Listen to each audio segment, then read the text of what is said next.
جب تک کسی کے سامنے آنکھ کے آنسو پلکوں کی دہلیز اور الفاظ لبوں کی دہلیز پار نہیں کرتے، عزت نفس اور بھرم سلامت رہتا ہے، کیونکہ یہ دونوں کے ہونے کے بعد انسان سانس تو لیتا ہے لیکن جی نہیں پاتا۔ طلاق دیتی زبانوں کو کیا معلوم، جہیز کیسے بنتا ہے، بیٹی کیسے بڑی ہوتی ہے۔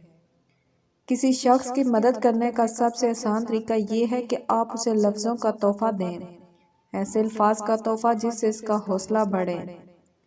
ایک سوٹ پسند کرنے کے لیے دکان کا تہس نہس کرنے والی اگر آپ کو پسند کرتی ہے تو اللہ کا شکر ادا کرے اور قدر کرے اس کی۔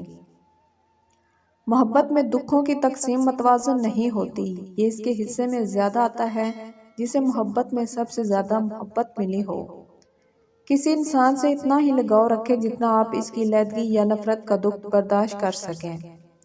دعائیں مقدر سے جیت جانے کا ہنر رکھتی ہیں، ہر کسی کے لیے دعا کیا کریں، کیا پتہ کسی کی قسمت آپ کی دعاؤں کا انتظار کر رہی ہو۔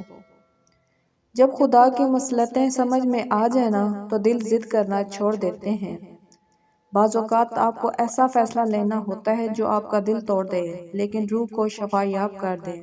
ہمارے معاشرے کا یہ بھی ایک کڑوا سچ ہے کہ ہم امیر کے بیٹے کو آپ کر کے بلاتے ہیں اور غریب کے باپ کو تو۔ جو مرد عورتوں کی عزت کرے، ان کی عزت کا خیال رکھے، وہ عورتوں کے نزدیک ہو جاتا ہے اور ان کے دل میں جگہ بنا لیتا ہے۔